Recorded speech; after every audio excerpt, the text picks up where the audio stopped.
Hi, I'm David Busch, and welcome back to Busch History.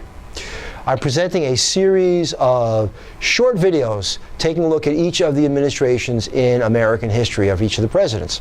If you'd like more information, because there really isn't a lot of detail in each of these videos, take a look at www.buschhistory.net, and there'll be a lot more elaboration about the things that I'm talking about in these videos. These are meant to be a short reminder of what happened during each of the administrations. Let's take a look. We have William McKinley, 25th President of the United States. His vice president was Garrett Hobart, and then Theodore Roosevelt. He had 2 terms, or he was elected twice anyway. His political party is Republican. His term of office 1897 to 1901. Who came before him and after him? What were their parties? Grover Cleveland was a Democrat who preceded him, and Theodore Roosevelt was a Republican who followed him. Any unusual circumstances surrounding his ascent to the presidency? Well, the whole gold-silver thing was still going on, and that was the end of Grover Cleveland. And if you take a look at the currency debate about gold and silver dominated the campaign. It wasn't just by party, it was actually within the parties as well. And the Republicans favored a strong gold standard. They wanted stability, and McKinley was going to offer that. He ran against someone named William Jennings Bryan, who gave a cross of gold speech. And that cross of gold speech, he said, do not bring down upon our brow the cross of gold.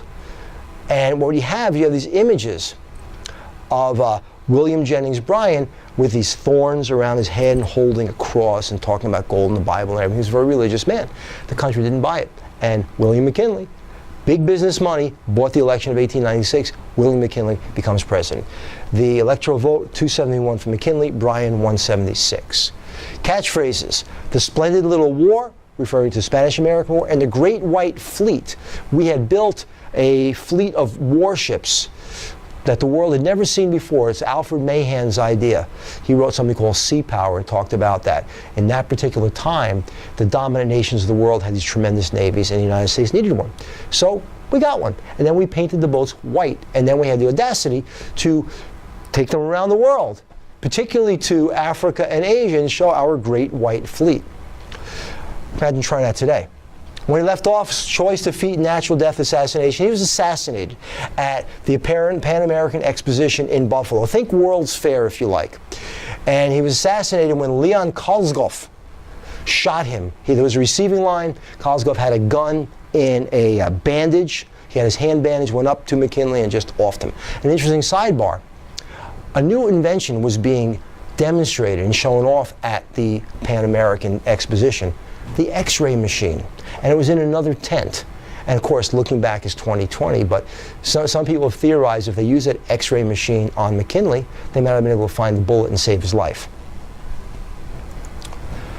Domestic issues. Another tariff, Republicans and tariffs. The Dingley tariff, the average tax rate was now 46%. If you wanted to bring something in from another part of the world, add 46% to the cost. The Gold Standard Act, well, now we're back to gold. All currency and all money would now be based on gold. And in 1901, we have the assassination, September 6, 1901. He actually dies then on September 14, 1901. Foreign policy and events. In 1898, Hawaii is annexed. We have the Spanish-American War in 1898. As a result of the Spanish-American War, we're going to get the Philippines, Puerto Rico, Guam. The Platt Amendment is going to allow us to control Cuba. And in 1890-1900, we have the Open Door Policy and the Boxer Rebellion. Open Door Policy had to do with allowing the United States to trade with China. We didn't ask Chinese about this, by the way. We just said it. And the Boxer Rebellion was a rebellion in China against foreign influence. So, for now, that is William McKinley, and this is Busch History, and we'll see you again. Have a great day.